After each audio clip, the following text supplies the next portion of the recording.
السلام عليكم ورحمة الله وبركاته. الحمد لله والصلاة والسلام على أشرف رسول الله وعلى آله وصحابه الفائزين برضا الله. أعوذ بالله من الشيطان الرجيم. بسم الله الرحمن الرحيم. يا أيها الذين آمنوا أطيعوا الله وأطيعوا الرسول وأولي الأمر منكم.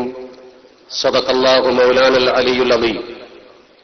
സ്നേഹാദരണീയരായ നമ്മുടെ വേദിയിൽ കാലിസ്ഥാനം ഏറ്റെടുക്കുന്ന അഭിനന്ദനായ സയ്യിദ് ഹൈദരലി ശിഹാബ് തങ്ങൾ അവർകളെ, സമസ്തകേരള ജമഇയ്യത്തുൽ ഉലമായുടെയും പ്രസ്ഥാനത്തിന്റെ പോഷകഘടകങ്ങളുടെയും ബഹുമാന്യരായ പണ്ഡിത നേതാക്കൾ, യുവപ്രവർത്തകർ, ഈ മഹത്തായ ചടങ്ങിൽ വയ്യത്ത് കർമ്മത്തിന് നേതൃത്വം നൽകുന്നതിന് വേണ്ടി എത്തിയിട്ടുള്ള പ്രിയപ്പെട്ട മഹല്ലത്തിന്റെ പ്രതിനിധികൾ, ഈ സംഗമം ഭംഗിയാക്കാൻ വേണ്ടി ഒത്തുകൂടിയിട്ടുള്ള പ്രിയപ്പെട്ട കാരണവന്മാർ, യുവാക്കൾ, വിദ്യാർത്ഥികൾ, സഹപ്രവർത്തകർ, അല്ലാഹു നമ്മുടെ ഈ സംഗമം ഒരു സൽക്കർമ്മമായി നമ്മിൽ നിന്നും സ്വീകരിക്കുമാറാവട്ടെ. ഒരു പ്രദേശത്തെ കാലിസ്ഥാനം ഏറ്റെടുക്കുക എന്നാൽ വളരെ ഗൗരവമുള്ള ഒരു പ്രക്രിയയാണ് എന്ന് അള്ളാഹുവിന്റെ പരിശുദ്ധ ഹബീബ് അഷ്റഫുൽ ഖൽഖ് മുഹമ്മദ് മുസ്തഫ സ്വല്ലല്ലാഹു അലൈഹി വസല്ലമ തങ്ങൾ സമൂഹത്തെ പഠിപ്പിച്ചിട്ടുണ്ട്. ഒരാൾ കാലിസ്ഥാനം ഏറ്റെടുക്കുക എന്നാൽ അതേക്കുറിച്ച് അള്ളാഹുവിന്റെ തിരുദൂതർ ഉദ്ധരിച്ച പദം ഫഖദ് ദുബിഹ ബിഗൈരി സിക്കീൻ എന്നാണ്. കത്തി കൂടാതെ അറുക്കപ്പെട്ടു എന്ന് പറയുമ്പോൾ അതിന്റെ ഗൗരവം എത്രത്തോളമുണ്ട് എന്ന ആ ഒരൊറ്റ പദത്തിലൂടെ തന്നെ നമുക്ക് ബോധ്യമാവുകയാണ്. ഒരു കാലി എന്ന് പറയുമ്പോൾ യഥാർത്ഥത്തിൽ ഒരു മുഫ്തിയല്ല.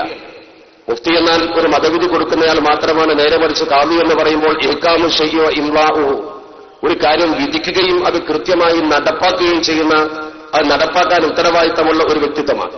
യഥാർത്ഥത്തിൽ മുസ്ലിം സമൂഹത്തെ സംബന്ധിച്ചിടത്തോളം പ്രഭാതത്തിൽ ഒരു സ്ഥലത്ത് നിന്ന് പുറപ്പെട്ട് കാലിയെ നേരിട്ട് കണ്ട് കാര്യങ്ങൾ നിർവഹിച്ച് തിരിച്ചെത്താവുന്ന, വൈകുന്നേരം തിരിച്ചെത്താവുന്ന ദൂരത്തിൽ, കിതാബുകളിലൊക്കെ പറഞ്ഞ മസാഫത്തുൽ അദ്വ എന്ന് പറഞ്ഞ അകലത്തിൽ ഒരു കാലി ഉണ്ടായിരിക്കുക എന്നത് മുസ്ലിം സമൂഹത്തെ സംബന്ധിച്ചിടത്തോളം അനിവാര്യമായ ഒരു കാര്യമാണ്. അത്തരം പ്രദേശത്ത് ഒരാൾ കാലിയാകൽ മുസ്ലിം സമൂഹത്തിന്റെ ഇസ്ലാമിക ജീവിതത്തിന്റെ അനിവാര്യ ഘടകവുമാണ്. ചില പ്രത്യേക സാഹചര്യത്തിൽ ഒരു പ്രദേശത്ത് കാലിസ്ഥാനം ഏറ്റെടുക്കാൻ യോഗ്യതയുള്ള ഒരാളുമില്ലെങ്കിൽ അതിന് യോഗ്യതയുള്ള ഒരാൾ ആ സ്ഥാനം ഏറ്റെടുക്കൽ അനിവാര്യമാണ് എന്ന് അള്ളാഹുവിന്റെ പരിശുദ്ധതയും നമ്മളെ പഠിപ്പിക്കുന്നു. അഷ്റഫുൽ ഖൽഖ് മുഹമ്മദ് മുസ്തഫ സ്വല്ലല്ലാഹു അലൈഹി വസല്ലമ തങ്ങൾ സമൂഹത്തെ പഠിപ്പിച്ചതും വിശുദ്ധ ദീനുൽ ഇസ്ലാമിന്റെ ചരിത്രം നമ്മളെ ബോധ്യപ്പെടുത്തുന്നതും അതാണ്. പരിശുദ്ധ പ്രവാചകർ മക്കയിൽ തന്നെ ഇതാബ് ബിൻ ഉമൈസ് എന്ന മഹാനെ കാദിയായി നിയമിച്ചത് നമുക്ക് ചരിത്രത്തിൽ കാണാൻ കഴിയും.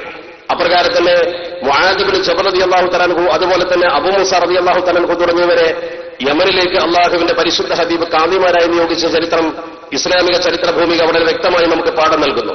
അപ്രകാരം തന്നെ ഇന്ത്യ മഹാരാജ്യത്തിന്റെ ചരിത്രം പഠിക്കുമ്പോൾ 1333 മുതൽ 1342 വരെ ഇന്ത്യയിലുണ്ടായിരുന്ന ഇബ്നു ബത്തൂത്ത ഇന്ത്യയിലെ പല മേഖലകളിലും കാദിസ്ഥാൻ നിർവഹിച്ചതായി കാണുന്നു. മുഗൾ രാജാക്കന്മാർ ആ കാലഘട്ടത്തിൽ പല പ്രദേശങ്ങളിലും കാദിമാരെ നിയമിച്ചിരുന്നു. ബഹുമാനപ്പെട്ട മമ്പുറന്നങ്ങൾ, അതുപോലെ തന്നെ മഹാനായ ഉമർ ഖാദി തങ്ങൾ തുടങ്ങിയവരൊക്കെ ഓരോ പ്രദേശത്തും കാദിമാരായി നിയമിതരായിരുന്നു എന്ന് അവരുടെയൊക്കെ ചരിത്ര പാഠങ്ങൾ നമുക്ക് പാഠം നൽകുന്നു.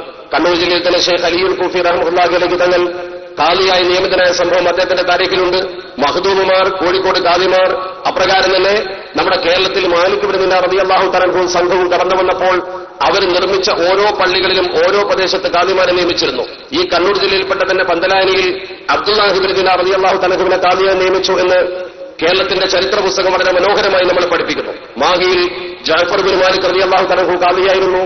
അപ്രകാരം തന്നെ പെരിങ്ങാടി, തലശ്ശേരി തുടങ്ങിയ സ്ഥലങ്ങളിൽ ഹബീബ് ബിൻ മാലിക് റളിയല്ലാഹു തആല അൻഹു കാദിയായിരുന്നു.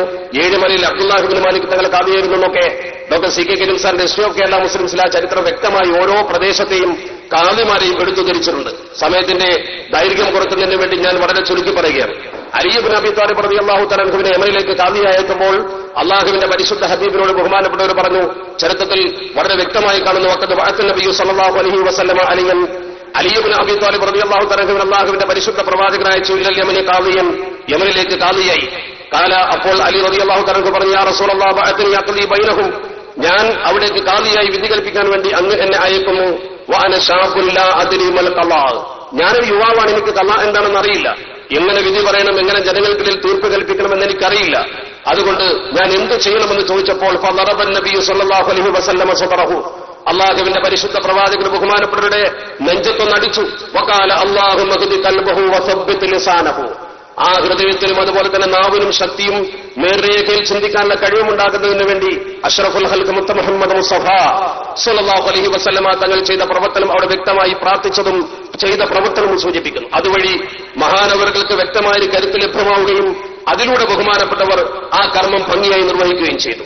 ഒരു പ്രദേശത്ത് കാദി ഉണ്ടായിരിക്കണം എന്നതുകൊണ്ട് തന്നെ ആ പ്രദേശത്ത് കാദിയെ നിയമിക്കുന്ന ആളുകൾക്ക് വളരെ വലിയ ഉത്തരവാദിത്തമുണ്ട് എന്ന് പരിശുദ്ധ ദീൻ പഠിപ്പിക്കുന്നു. ഫിഖ്ഹിന്റെ ഗ്രന്ഥങ്ങളിൽ വളരെ വ്യക്തമായി നാം പഠിച്ചു, ഒരു പ്രദേശത്ത് കാദി നിയമിതനാകുന്നതിന് പ്രത്യേകമായ ചില കാര്യങ്ങളും പ്രത്യേകമായ ചില വസ്തുതകളും വേണം. യഹ്താജുൽ ഖലാഉ ഇലാ മുവല്ലിൻ വ മുതവല്ലിൻ വ മുവല്ലൻ ഫീഹി വ മഹല്ലു വിലായത്തിൻ വ സിയഅത്തിൻ. ഒരു പ്രദേശത്ത് ഒരു കാദിയെ നിയമിക്കുമ്പോൾ ആദ്യമായി നിയമിക്കുന്നയാൾ വേണം, നിയമിതൻ വേണം, നിയമിത വിഷയം വേണം, നിയമന സ്ഥലം വേണം, വാചകം വേണം. ഈ 5 കാര്യങ്ങളാണ് ഒരു കാദിയെ നിയമിക്കുമ്പോൾ അനിവാര്യമായ ഘടകങ്ങൾ. അതിൽ കാദിയെ നിയമിക്കുന്ന ആൾ അഥവാ ആരാണോ കാദിയെ നിയമിക്കേണ്ടത് 4 കൂട്ടരാണ് എന്ന് അള്ളാഹുവിന്റെ പരിശുദ്ധ ദീൻ പഠിപ്പിക്കുന്നു. ഒന്നുകിൽ ഇസ്ലാമിക രാജ്യത്താണെങ്കിൽ ഇസ്ലാമിക ഇമാം, അവിടുത്തെ ഭരണാധികാരി, അദ്ദേഹമില്ലെങ്കിൽ ഔ നായിബുഹു, അദ്ദേഹത്തിന്റെ പ്രതിനിധി, അതുമില്ലെങ്കിൽ ദുശ്ശൗക്കത്ത് എന്ന് പറയുന്ന നാട്ടുമൂപ്പന്മാർ, നാട്ടിലെ കാര്യകർത്താക്കൾ, ആ പ്രദേശത്തിന്റെ ഭരണകർത്താക്കൾ. ഇനി അതുമില്ലെങ്കിൽ അഹ്ലുൽ ഹല്ല് വൽ അഖദ്. നമ്മളെ സംബന്ധിച്ചിടത്തോളം അഹ്ലുൽ ഹല്ല് വൽ അഖദ് എന്ന് പറയുന്ന തെരഞ്ഞെടുക്കപ്പെട്ട ഉത്തരവാദിത്ത ബോധമുള്ള നമ്മുടെ പ്രഗത്ഭരും പ്രമുഖരുമായ ആളുകളാണ് നമ്മുടെ മുമ്പിൽ അണിനിരക്കുന്ന ഈ പ്രതിനിധികൾ. ഞാൻ വളരെ ചുരുക്കിയാണ് കാര്യങ്ങൾ സൂചിപ്പിക്കുന്നത്. ഇവിടെ തന്നെ ഈ അഹ്ലുൽ ഹല്ല് വൽ അഖദിനാണ് കാദിയെ നിയമിക്കാനുള്ള അധികാരം എന്ന് പറയുമ്പോൾ ഒരിക്കലും ആ അധികാരം കയ്യിൽ കിട്ടി എന്നതിലുള്ള അഭിമാനത്തെക്കാൾ അല്ലെങ്കിൽ അതിന്റെ ഒരു ഗർവിനേക്കാൾ നമ്മുടെ മനസ്സിലുണ്ടാകേണ്ടത് കാദിയെ നിയമിക്കുന്ന ആളുകൾ ആരാണെങ്കിലും അവരുടെ ഏറ്റവും വലിയ ഉത്തരവാദിത്തം കാദിയുടെ നിയമം നടപ്പാക്കാനുള്ള ബാധ്യതാബോധമാണ്. കാദി എന്ത് പറയുന്നു അത് കൃത്യമായി നടപ്പാക്കാൻ കെൽപ്പുള്ളവനായിരിക്കണം കാദിയെ നിയമിക്കേണ്ടത്. നമ്മൾ കാദിയെ നിയമിച്ചാൽ മാത്രം പോരാ, ആ കാദിയുടെ വിധി വളരെ കൃത്യമായി സമൂഹത്തിൽ നടപ്പാക്കാനുള്ള കെൽപ്പും കാര്യവും നമുക്കുണ്ടായിരിക്കണം. എന്നതുപോലെ തന്നെ നിയമിതനായിരിക്കുന്ന വ്യക്തി അതിന് യോഗ്യനാകണം, ആലിമായിരിക്കണം. അപ്രകാരം തന്നെ ഈ കാര്യങ്ങളൊക്കെ കൃത്യമായി നിർവഹിക്കാൻ കെൽപ്പുള്ള ആളായിരിക്കണം. നമ്മളെ സംബന്ധിച്ചിടത്തോളം ആരാണ് കാദിയാകുന്നത് എന്ന് ഞാൻ പറയാതെ നിങ്ങൾക്കറിയാം. ഇൻഷാ അല്ലാഹ് അദ്ദേഹത്തെ കുറിച്ച് പറയാം. അതിനു മുമ്പ് നാം ഈ കാര്യം ഏൽപ്പിക്കുമ്പോൾ അദ്ദേഹം അത് ഏറ്റെടുക്കുന്നു. നിരുപാധികമാണ് നമ്മൾ ഏൽപ്പിക്കുന്നത്. അതുപോലെ തന്നെ ഇതിന്റെ പരിധിയും അതുപോലെ തന്നെ മറ്റു കാര്യങ്ങളുമൊക്കെ കൃത്യമായി ഇവിടെ നിർണ്ണയിക്കപ്പെട്ടതാണ്. അതിന്റെ വാചകം നിങ്ങളെ ഞങ്ങൾ കാദിയായി നിയമിക്കുന്നു, വല്ലത്തുക ഔ കല്ലത്തുകൾ കലാ എന്നൊക്കെ ഗ്രന്ഥങ്ങളിൽ പറഞ്ഞ പോലെ കൃത്യമായി ഇതിന്റെ സിയകൾ നിങ്ങൾക്ക് വിശദീകരിച്ചു തരും. അതനുസരിച്ചുകൊണ്ട് നിങ്ങളത് പ്രഖ്യാപിക്കുമ്പോൾ, നിങ്ങൾ അദ്ദേഹത്തെ കാദിയായി ബൈഅത്ത് ചെയ്യുമ്പോൾ, ശരിക്കും ബൈഅത്തല്ല, ശരിക്കും തൗലിയത്താണ്. ആ തൗലിയത്ത് കർമ്മം നിങ്ങൾ നിർവഹിക്കുമ്പോൾ ബഹുമാനപ്പെട്ട ഏറ്റെടുക്കുന്ന കാദിയെ സംബന്ധിച്ചിടത്തോളം അദ്ദേഹം അത് നിഷേധിക്കാതെ നിരുപാധികം അംഗീകരിച്ചതിന് തെളിവാണ് നിഷേധമില്ലായ്മ തന്നെ. സ്വീകരിച്ചു എന്ന് പറഞ്ഞില്ലെങ്കിൽ പോലും അദ്ദേഹം അത് ഏറ്റെടുത്തതായി ആ നിമിഷം മുതൽ നമ്മുടെ കാദിയായി നമ്മുടെ മഹല്ലത്തുകളുടെ ഉത്തരവാദിത്തം അദ്ദേഹത്തിന്റെ പൂർണ്ണമായ അധികാരത്തിലാണ് പിന്നീട് നടക്കുന്നത്. അത്തരമൊരു കാദി മുസ്ലിം സമൂഹത്തെ സംബന്ധിച്ചിടത്തോളം കേവലം ഒരു നിക്കാഹ് കർമ്മത്തിന് മാത്രമല്ല, നമ്മളെ സംബന്ധിച്ചിടത്തോളം നമുക്ക് വ്യക്തമായി ഒരു നേതൃത്വം ആവശ്യമാണ്. അള്ളാഹുവിന്റെ പരിശുദ്ധ പ്രവാചകർ അഷ്റഫുൽ ഖൽഖ് മുഹമ്മദ് മുസ്തഫ സ്വല്ലല്ലാഹു അലൈഹി വസല്ലം തങ്ങൾ പഠിപ്പിച്ചു, ഒരു ആളുകൾ ഒരു വഴിക്ക് പോവുകയാണെങ്കിൽ പോലും അതിലൊരു നേതാവിനെ തീർച്ചയായും തിരഞ്ഞെടുക്കണം. ഒരു പ്രദേശത്തെ ജനസമൂഹത്തിന് എന്തിനും നേതൃത്വം കൊടുക്കുന്നതിന് വ്യക്തമായ ഒരു നേതൃത്വം ആവശ്യമാണ്. കേരളീയ മുസ്ലിം ഉമ്മത്തിനെ സംബന്ധിച്ചിടത്തോളം അവർക്ക് അല്ലാഹു കനിഞ്ഞരുളിയിട്ടത് എക്കാലത്തും ഈ നേതൃത്വമാണ്. ഇങ്ങനെ കാദിസ്ഥാനം ഏറ്റെടുക്കുന്ന ഒരു വ്യക്തിയെ സംബന്ധിച്ചിടത്തോളം അദ്ദേഹത്തിന്റെ കർമ്മത്തിൽ, അദ്ദേഹത്തിന്റെ പ്രവർത്തനത്തിലുണ്ടായിരിക്കേണ്ട ഒരുപാട് കാര്യങ്ങളെക്കുറിച്ച് അള്ളാഹുവിന്റെ പരിശുദ്ധ ദീൻ പഠിപ്പിച്ചിട്ടുണ്ട്. ഇവിടെ നമ്മൾ അതൊന്നും വിശദീകരിക്കേണ്ട കാര്യമില്ല. കാരണം അക്കാര്യങ്ങളെക്കുറിച്ചൊക്കെ വളരെ വ്യക്തമായ ബോധമുള്ള, വളരെ വ്യക്തമായ ബോധ്യമുള്ള നിരവധി മഹല്ലത്തുകളുടെ കാദിയായ ഒട്ടനവധി പ്രദേശങ്ങളിൽ മുസ്ലിം ഉമ്മത്തിന് നേതൃത്വം കൊടുത്തുകൊണ്ടിരിക്കുന്ന ബഹുമാനപ്പെട്ട സയ്യിദ് ഹൈദരലി ശിഹാബ് തങ്ങളെയാണ് നമുക്കിവിടെ കാദിയായി അല്ലാഹു സുബ്ഹാനഹു വ തആല നൽകിയിരിക്കുന്നത്. ഒറ്റ കാര്യം മാത്രമേ നമുക്കിതിൽ പറയാനുള്ളൂ. ഒരു കാദി ഒരു സമൂഹത്തിന് വിധി കൽപ്പിക്കുമ്പോൾ നമ്മൾ എന്താണോ അദ്ദേഹത്തിന്റെ മുമ്പിൽ അവതരിപ്പിക്കുന്നത് അതനുസരിച്ചുകൊണ്ട് അദ്ദേഹം സമൂഹത്തിന് വിധി കൊടുക്കുന്നു. അതുകൊണ്ട് തന്നെ ഏൽപ്പിക്കപ്പെടുന്ന ഉത്തരവാദിത്ത ബോധമുള്ള ആളുകളുടെ ചുമതല ഒരിക്കലും കാദിയെ തെറ്റിദ്ധരിപ്പിക്കുകയോ കാദിയുടെ മുമ്പിൽ തെറ്റായ വിശദീകരണം നൽകുകയോ ചെയ്യാതെ സത്യത്തിനു വേണ്ടി അദ്ദേഹത്തെ സഹായിക്കുകയും അതനുസരിച്ചുകൊണ്ട് അദ്ദേഹത്തിന്റെ കൂടെ നിൽക്കുകയുമാണ് വേണ്ടത്.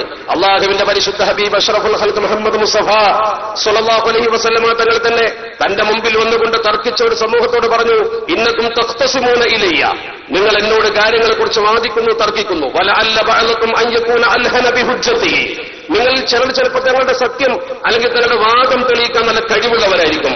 ഒരാളെക്കാൾ മറ്റൊരാൾ തന്റെ വാദം ശരിക്കും തെളിയിക്കും. അൽഹന ബിഹുജ്ജതിഹി മിൻ ബഅദിൻ ഫഅഖ്ദി ലഹു ബിനഹ്വി മാ അസ്മഉ മിൻഹു, ഞാൻ കേൾക്കുന്നതിനനുസരിച്ചുകൊണ്ട് ഞാൻ വിധി തരും.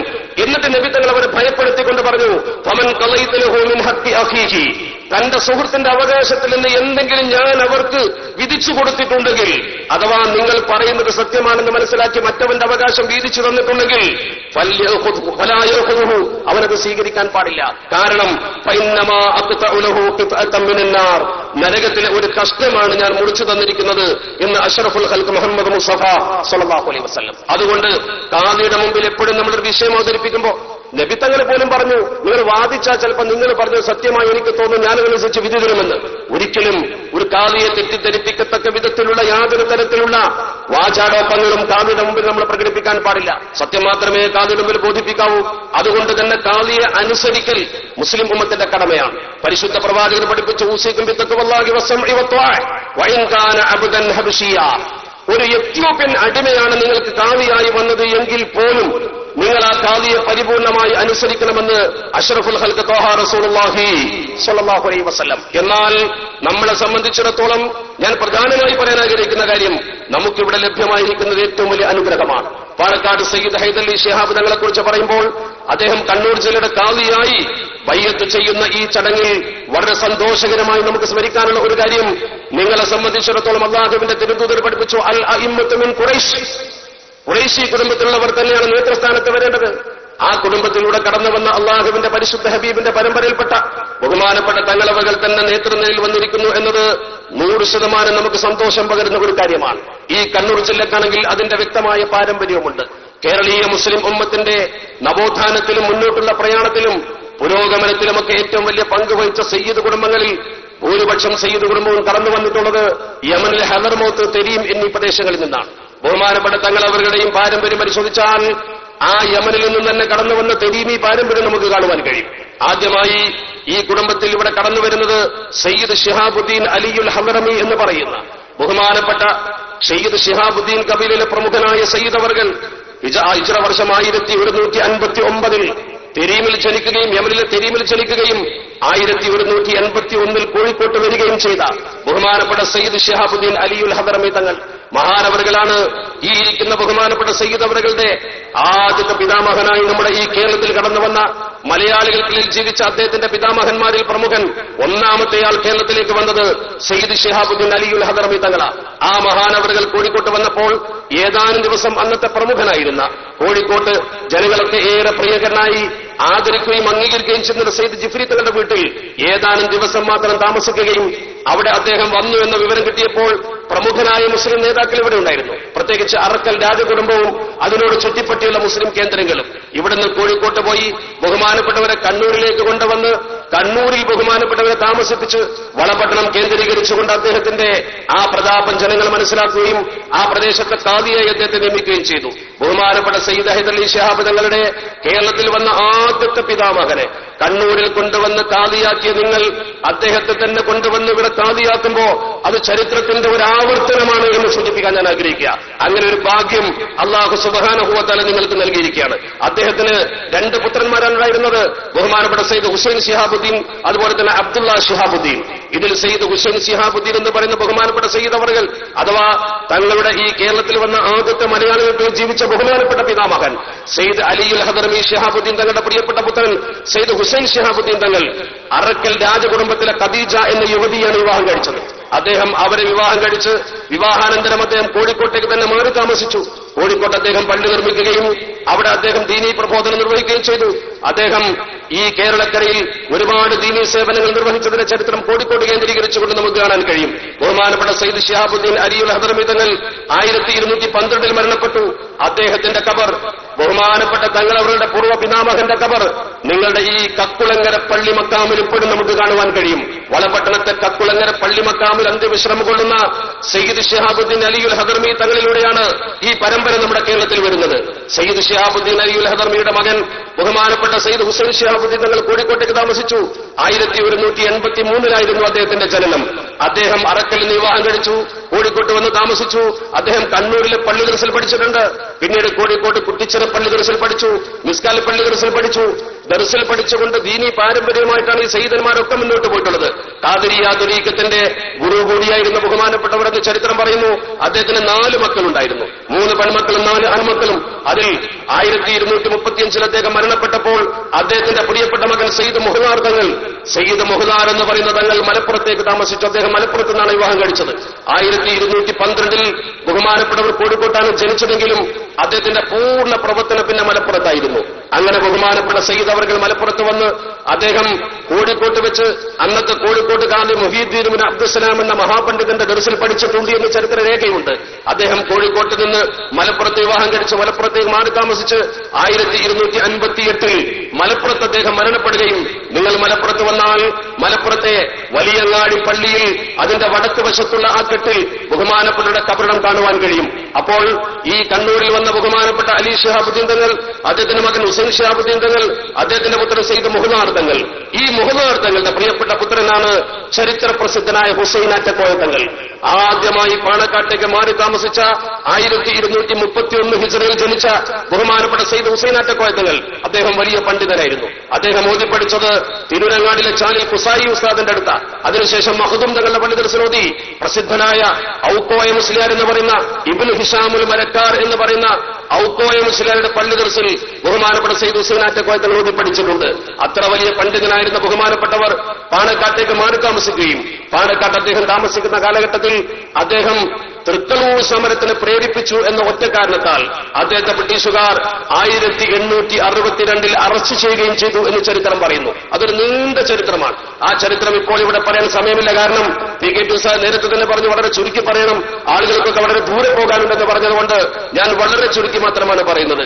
1862 ബഹുമാനപ്പെട്ടവരെ ബ്രിട്ടീഷുകാർ അറസ്റ്റ് ചെയ്യാനുണ്ടായ പ്രധാന കാരണം തൃക്കളൂർ സമര പോരാട്ടത്തിലെ പോരാളികൾക്ക് കൊളക്കാടൻ കുട്ടിഹസനും 17 പേരും അടങ്ങുന്ന ആളുകൾക്ക് ഉറുക്കും നൂലും കൊടുത്തുകൊണ്ട് സഹായിച്ചു എന്ന ഒറ്റ കാരണത്താൽ, ബ്രിട്ടീഷ് വിരുദ്ധ കലാപത്തിന് പ്രേരണ കൊടുത്തു എന്ന കാരണത്താൽ പാണക്കാട് സയ്യിദ് ഹുസൈനാറ്റക്കോയ തങ്ങളെ ബ്രിട്ടീഷുകാർ അറസ്റ്റ് ചെയ്ത് വെല്ലൂരിലെ ജയിലിലേക്ക് കൊണ്ടുപോയി.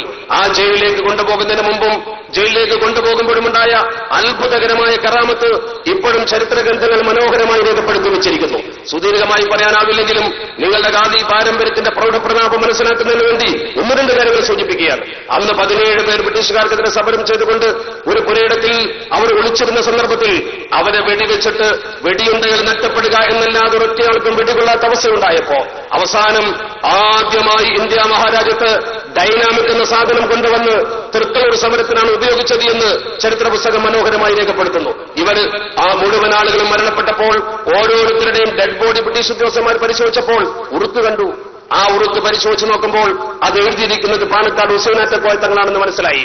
ബഹുമാനപ്പെട്ട തങ്ങളെ അറിയുന്ന ഉത്തരവാദപ്പെട്ട ഉദ്യോഗസ്ഥന്മാർ നേരെ സർക്കിൾ ഇൻസ്പെക്ടർ അഹമ്മദ് കുട്ടിക്കുടിക്കൽ അടക്കമുള്ള ആളുകൾ വന്നിട്ട് തങ്ങളോട് പറഞ്ഞു, തങ്ങളെ നിങ്ങൾ കൊടുത്ത ഉറുക്ക് പോരാളികളുടെ കയ്യിൽ നിന്ന് പിടിക്കപ്പെട്ടിരിക്കുന്നു. സ്വാഭാവികമായും നിങ്ങളെ ബ്രിട്ടീഷുകാർ അറസ്റ്റ് ചെയ്യും.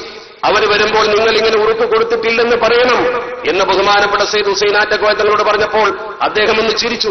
ബ്രിട്ടീഷ് ഉദ്യോഗസ്ഥന്മാർ വന്നു ചോദ്യം ചെയ്ത് തങ്ങൾ പറഞ്ഞു, ഞാൻ ഉറുക്ക് കൊടുത്തിട്ടുണ്ട്.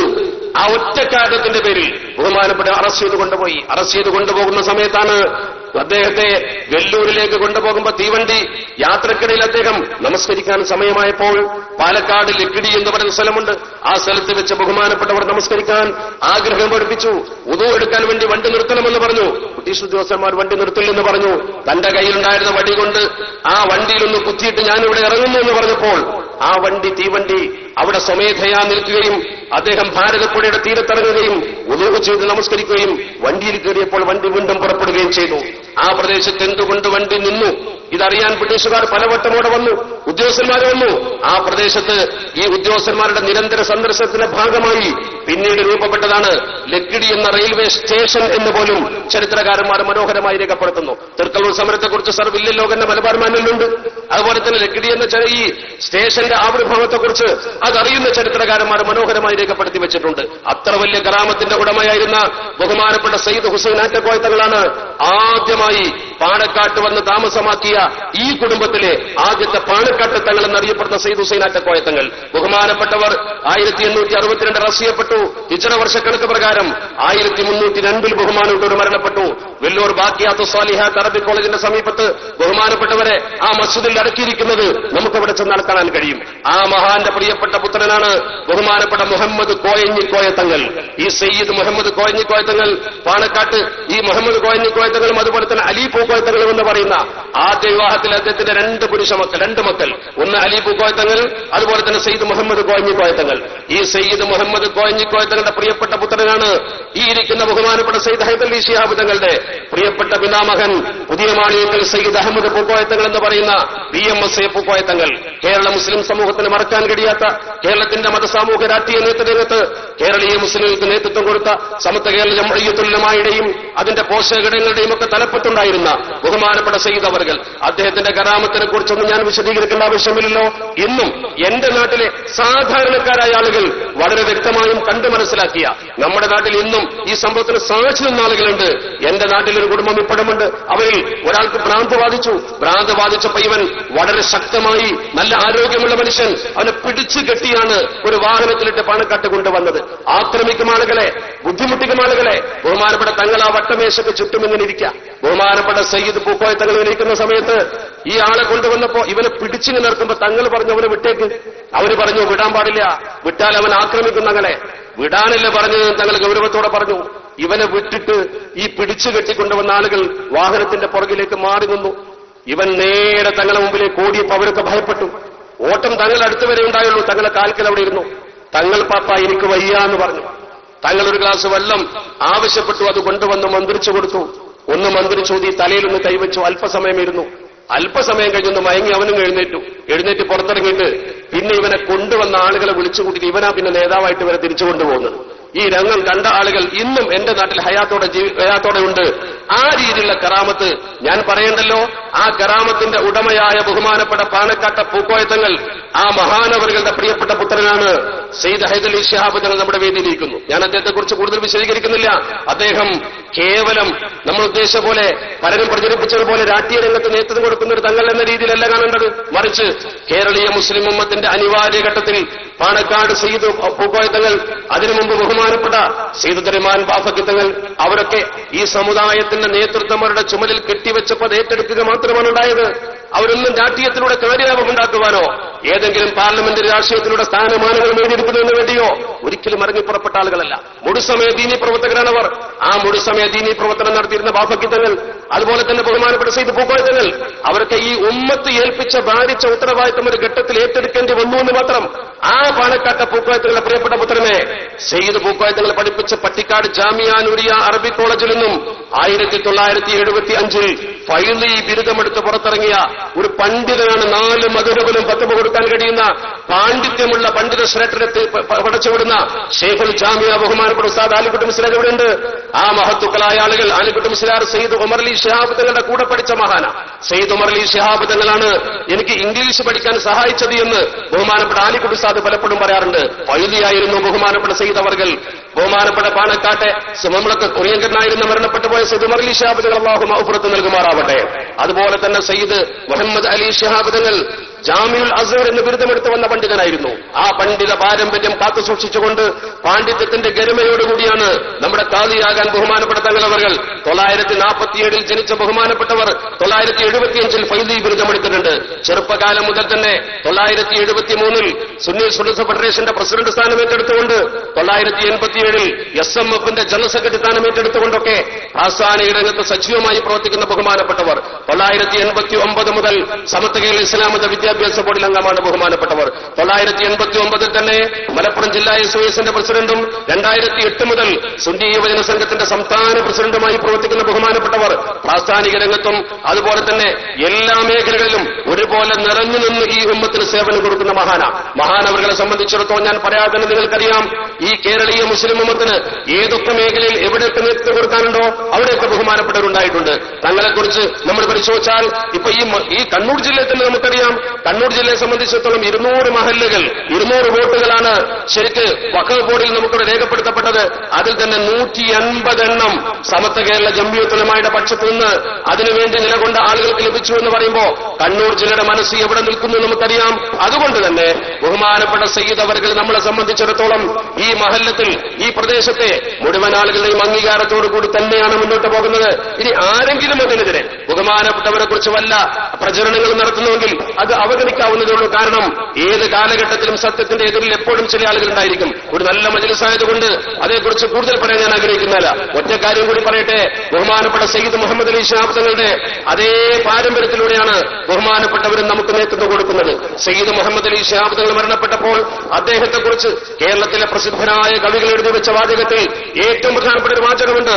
മുസ്ലിം ഉമ്മത്തിൽ ഒരു പ്രശ്നമുണ്ടാകുമ്പോ, എന്തെങ്കിലും ഒരു ബുദ്ധിമുട്ടുണ്ടാകുമ്പോ അത് ശരിക്കും നിർദ്ധാരണം ചെയ്ത് അതിന്റെ സത്യാവസ്ഥ ശരിക്കും ബോധ്യപ്പെട്ടുകൊണ്ട് ജനങ്ങളെ വളരെ സന്തോഷത്തോടുകൂടി പിരിച്ചുവിടുന്നൊരവസ്ഥ ഒരു സമൂഹത്തിലുണ്ടെങ്കിൽ അതാണല്ലോ ഒരു നേതാവിന്റെ ഏറ്റവും വലിയ കഴിവ്. സയ്യിദ് മുഹമ്മദ് അലി ശിഹാബ് തങ്ങൾ മരണപ്പെട്ടപ്പോ അദ്ദേഹത്തെക്കുറിച്ച് ഒരു കവി എഴുതി, എന്ത് പ്രശ്നമുണ്ടെങ്കിലും ശരി, എന്ത് പരാതി ഉണ്ടെങ്കിലും ശരി, കോടതിയിൽ വരെ പോയാൽ പോലും പരാജയപ്പെടുന്ന പ്രശ്നം പാണക്കാട്ടെ കോലായിൽ വന്നാൽ അപ്പൊ പരിഹരിക്കും. വക്കം മിൻ ശകാത്തിൻ തത്തഅയ്യത്ത് മഹാതിമ, വക്കം മിൻ ശകാത്തിൻ തത്തഅയ്യത്ത് മഹാതിമ ഫഫീ റഹ്ബിഹി ജബ്റുൻ ബിദൂനി തജദ്ദുലി. ആ വാചകത്തിന്റെ ഒരു മാസ്മരികത നോക്ക് നിങ്ങൾ. വക്കം മിൻ ശകാത്ത്, എത്ര പരാതികൾ. കത്തഅയ്യത്ത് മഹാകിമ, നമ്മുടെ കോടതികൾ പരാജയപ്പെട്ടു പോയിട്ടുണ്ട്. ഫഫീ റഹ്ബിഹി ജബ്റുൻ, പാണക്കാട്ടെ കോലായിൽ മനോഹരമായ പരിഹാരമുണ്ടതിന്. ബിദൂനി തജദ്ദുലിൻ, യാതൊരു തർക്കവുമില്ലാതെ.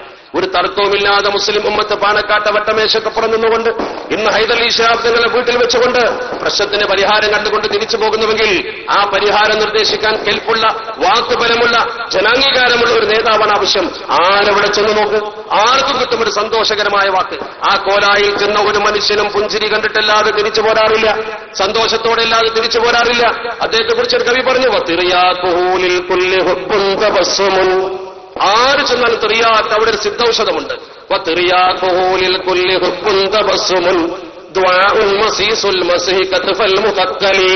ഒരു പ്രാർത്ഥന, പിന്നെ ഭാരം പേറി വരുന്നവന്റെ തോളത്തൊരു കൊട്ട്, ആ കൊട്ടലും ആ ഒരു പുഞ്ചിരിയും അത് മതി ആ മനുഷ്യന്റെ സകല ഭാരങ്ങളും ഇറക്കി വെച്ചുകൊണ്ട് അവിടുന്ന് തിരിച്ചു പോരുന്ന സന്തോഷദായകമായ അവസ്ഥ ഏതൊരു മനുഷ്യനും ലഭിക്കുകയാണ്.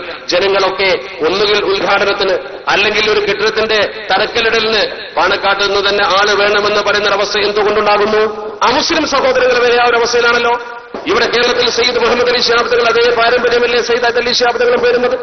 ബഹുമാനപ്പെട്ട സയ്യിദ് മുഹമ്മദ് അലി ശിഹാബ് തങ്ങൾ മരിച്ചപ്പോൾ ഒരുപാട് പ്രദേശത്തെ കാലിസ്ഥാനം ബഹുമാനപ്പെട്ട തങ്ങൾ അവരെ ഏൽപ്പിച്ചു. അമുസ്ലിം സഹോദരങ്ങൾ പോലും വളരെ മാന്യതയോടുകൂടി കണ്ടിരുന്ന ബഹുമാനപ്പെട്ടവർ എത്രത്തോളം എന്ന് ചോദിച്ചാൽ ഇന്ന് ജീവിച്ചിരിക്കുന്ന അമുസ്ലിം സുഹൃത്തുക്കളിൽപ്പെട്ട ഒരു കവിയാണ് നമ്മുടെ കേരളത്തിൽ. പ്രഗത്ഭരായ പല കവികളും അദ്ദേഹത്തെക്കുറിച്ച് നല്ല മനോഹരമായ കവിതകൾ എഴുതിയിട്ടുണ്ട്.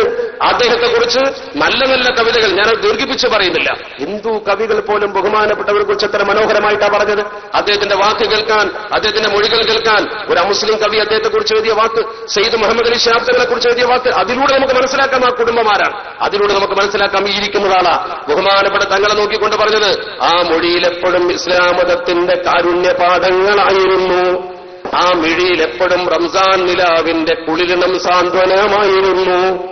ആർദ്ര സൗന്ദര്യം തുളുമ്പുമാ സാമീപ്യം ആദരവോടെയും ഓർക്കുന്നു ഞാൻ. അന്ത്യയാത്രാമൊഴി ചൊല്ലും മലപ്പുറം ദുഃഖക്കടലായതോർക്കുന്നു ഞാൻ. വല്ലാത്തൊരു വാക്കല്ലത്. മറ്റൊരു കവി പറഞ്ഞ വാക്ക് നോക്ക് നിങ്ങൾ. വേറെ ഒരുത്തന്റെ ദുഃഖം പേറാൻ എന്നും തന്റെ കോലായി തുറന്നിട്ടിരിക്കുന്ന ഒരു മനുഷ്യൻ നിങ്ങൾ പാണക്കാട്ട് പോയി നോക്കിയിട്ടില്ലേ? അങ്ങനെ മനുഷ്യനെ സ്വീകരിക്കുന്ന ഒരു നേതാവിനെ നിങ്ങൾക്ക് കാണാൻ പറ്റുമോ? ഞാൻ ഇരുത്തിക്കൊണ്ട് കൂടുതൽ പറയാവതല്ലോ. അള്ളാഹു ബഹുമാനപ്പെട്ടവർക്ക് ദീർഘായുസ്സും ആഫിയത്തും നൽകുമാറാവട്ടെ. ഒരു മലയാള കവി മനോഹരമായിട്ട് പറയാം, അപരന്റെ ദുഃഖത്തിൽ അലിയുന്ന ഹൃദയവും അനുപമ സ്നേഹം വഴിയും മിഴികളും ജാതി ഏതായാലും അലഴും മർത്യനെ ജാതകാരുണ്യം തഴുകിത്തലോടുന്ന ദീർഘബാഹുക്കളും സുന്ദര സുസ്മിത ദീപ്തിയും ചേർന്നൊത്ത പുരുഷാകാരമേ സാത്വിക ശ്രേഷ്ഠർ തൻ വംശീയവല്ലിയിൽ പൂത്ത പൂവേ വാഴുക നീണാൾ ഭവാൻ. ഒരാൾക്ക് അങ്ങനെ പറയാൻ തോന്നുന്നത് എന്തുകൊണ്ടാ? മനസ്സിന് സ്നേഹമുള്ളതുകൊണ്ടാ. അങ്ങനെ സ്നേഹമുള്ള മനുഷ്യരെയാണ് നേതൃസ്ഥാനത്ത് നിർത്തേണ്ടത്. അവരെയാണ് സമൂഹം ആഗ്രഹിക്കുന്നത്. ബഹുമാനപ്പെട്ട തങ്ങളവകൾ 200 കിലോമീറ്റർ അപ്പുറത്താണ്, തങ്ങൾ സേവനം ഇവിടെ ചെയ്തിട്ടില്ല എന്നൊക്കെ തോന്നുന്ന ആളുകളുണ്ടെങ്കിൽ അവർക്ക് തെറ്റുപറ്റി, അത് നമുക്ക് സഹകരിപ്പിക്കാമെന്നല്ലാതെ അവരെക്കുറിച്ച് നമുക്ക് എന്താ പറയാനുള്ളത്? ഈ ജില്ലയിൽ തന്നെ ഖാദി സ്ഥാനത്തെക്കുറിച്ച് നേരത്തെ കല്ലായി സൂചിപ്പിച്ചതുപോലെ ചില കാര്യങ്ങളൊക്കെ സൂചിപ്പിച്ചു അത്രേ. ഇവിടെ തന്നെ ഈ ജില്ലയിൽ അങ്ങനെ ഖാദി സ്ഥാനത്തെക്കുറിച്ച് പറയുന്ന 3 പ്രമുഖർ ഉൾക്കൊള്ളുന്ന പ്രദേശം, ഒന്ന് ചിത്താരിയും, ഒന്ന് പട്ടവും, ഒന്ന് ചാലാടും. ഈ 3 മഹല്ലും സമത്വക്കൊപ്പമാണ് എന്ന കാര്യത്തിൽ ആർക്കാ തർക്കമുള്ളത്? അവനവന്റെ മഹല്ലത്തിൽ അംഗീകാരം വേണ്ടി ആദ്യം.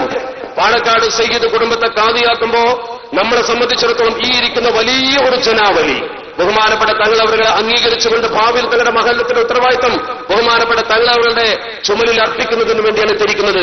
തങ്ങൾ ഒരിക്കലും താല്പര്യപ്പെട്ടിട്ടല്ല ഖാദിസ്ഥാനം ഏറ്റെടുക്കുന്നത്. തങ്ങൾ ഏതെങ്കിലും പ്രദേശത്ത് ഇറങ്ങിച്ചെന്നുകൊണ്ട് ഖാദിയാകാൻ തയ്യാറുമല്ല. നിരന്തര നിർബന്ധത്തിന് വഴങ്ങിക്കൊണ്ട് മാത്രമാണ് ഒരു പ്രദേശത്ത് ബഹുമാനപ്പെട്ട തങ്ങളവர்கள் ഖാദിയാകുന്നത്. അതുകൊണ്ട് കേരളീയ മുസ്ലിം ഉമ്മത്തിനെ ഇന്ത്യ മഹാരാജ്യത്തെ മുസ്ലിങ്ങളിൽ നിന്നും വ്യതിരിക്തനും ശക്തനും എല്ലാത്തിനും യോഗ്യനും മാതൃകയുള്ളവരും റോൾ മോഡലുമാക്കിയിട്ടുണ്ടെങ്കിൽ ആരെന്തൊക്കെ പറഞ്ഞാലും അത് ഈ മുസ്ലിം ഉമ്മത്തിന്റെ ഈ ഇരിക്കുന്ന പാണക്കാട്ട് സയ്യിദ് കുടുംബത്തിന്റെ നേതൃത്വം തന്നെയാണെന്ന കാര്യത്തിൽ ഒരാൾക്കും തർക്കമില്ല. അതൊരു നേതൃമഹിമയാണ്. ദാലിക ഫദ്ലുല്ലാഹി യുതീഹി മൻ യശാ. അത് അല്ലാഹു ചെയ്യ ആളുകൾക്ക് കൊടുക്കുന്ന ഏറ്റവും വലിയ കഴിവാ. ഒരിക്കലും നിറകുടം തുളുമ്പാറില്ല. ഒരു പ്രസ്താവന കൊണ്ട് പോലും ആദ്യം വേദനിപ്പിക്കാതെ, അനാവശ്യ കാര്യങ്ങളൊന്നും ഇടപെടാതെ വളരെ ശാന്തനായി വിഷയങ്ങൾക്ക് അന്തിമ പരിഹാരം നിർദ്ദേശിക്കാൻ സാന്ത്വനത്തോടെയും ക്ഷമയോടെയും നമ്മുടെ പരാതികളൊക്കെ കേട്ടിരിക്കാൻ ഒരു മനുഷ്യനുണ്ടല്ലോ. തങ്ങൾ പോയപ്പോ അദ്ദേഹത്തിന് അനന്തരഗാമിയായി നമുക്ക് അല്ലാഹു തന്ന ബഹുമാനപ്പെട്ടവർ, ആ മഹാനവറുകൾ ഏറ്റെടുക്കുന്ന ഈ ഉത്തരവാദിത്വം ഭംഗിയായി നിർവഹിക്കാൻ പടച്ചറപ്പ് ബഹുമാനപ്പെട്ടവർക്ക് കഴിവും തൗഫീഖും നൽകുമാറാവട്ടെ എന്ന് ഞാൻ പ്രാർത്ഥിക്കുകയാണ്. PKP ഉസ്താദ് സൂചിപ്പിച്ചതുകൊണ്ട് മാത്രം മറ്റു കാര്യങ്ങളിലേക്കൊന്നും കടക്കാതെ ദീർഘിപ്പിക്കുന്ന ക്ഷന്തവുമില്ലെന്ന് മാത്രം മനസ്സിലാക്കി മഹാനവറുകൾക്കൊപ്പം അദ്ദേഹത്തിന്റെ വാക്കുകൾ ശ്രവിച്ചുകൊണ്ട് നേരത്തെ ഞാൻ പറഞ്ഞതുപോലെ ഖാദിയെ നിയമിക്കുന്നവർ അത് തീർച്ചയായും ഏറ്റെടുത്ത് അദ്ദേഹത്തിന്റെ വാക്കുകൾ പാലിക്കാനും ബാധ്യസ്ഥരാണെന്ന തിരിച്ചറിവോടുകൂടി ബാക്കിയുള്ള നമ്മളൊക്കെ ഈ അഹ്ലുൽ ഹല്ല് വൽ അഖദിനെ അംഗീകരിച്ചുകൊണ്ട്, ഖാദിയെ അംഗീകരിച്ചുകൊണ്ട് അത് ശക്തി പകരുന്നവരായിരിക്കണം. കേരളീയ മുസ്ലിം ഉമ്മത്തിന്റെ വിജയത്തിന്റെ നിദാനം തന്നെ ഉലമാക്കളും ഉമറാക്കളും സാധാരണക്കാരും കൈകോർത്ത് പിടിച്ചു നിൽക്കുന്നതാണ്. ഇന്ത്യയിൽ എന്തൊക്കെ പ്രതിസന്ധി വന്നാലും ശരി, അത് നമ്മളെ ബാധിക്കാതിരിക്കണമെങ്കിൽ ഈ കൂട്ടായ്മയും ഈ ഒരുമയും ഈ വലിയ മഹല്ല് സംവിധാനവും നല്ല നിലയ്ക്ക് കൊണ്ടുപോകാൻ നമുക്ക് കഴിയണം. സമയത്തിന്റെ കുറവ് കൊണ്ട് മാത്രം ഞാൻ അവസാനിപ്പിക്കുന്നു. വആഖിറു ദഅവാനാ അൽഹംദുലില്ലാഹി റബ്ബിൽ ആലമീൻ. അസ്സലാമു അലൈക്കും വറഹ്മത്തുള്ളാഹി വബറകാതുഹു.